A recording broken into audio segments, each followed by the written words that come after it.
Today, a fallen hero returned home. The body of Specialist Dennis Poulin was flown into T.F. Green Airport today. Poulin was a member of the Massachusetts National Guard and was originally from Pawtucket.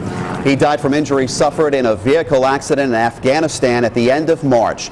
Today, soldiers and supporters gathered in Warwick to honor his memory, including the aunt of another soldier who was serving in the same unit as Poulin.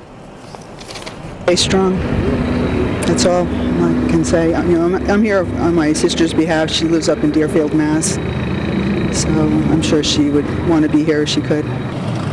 The wake for Specialist Poulin is tomorrow. Calling hours are from 2 until 8 at the William Tripp Funeral Home in Pawtucket. A funeral mass will be held Thursday morning at 10 at St. Teresa's Church in Pawtucket.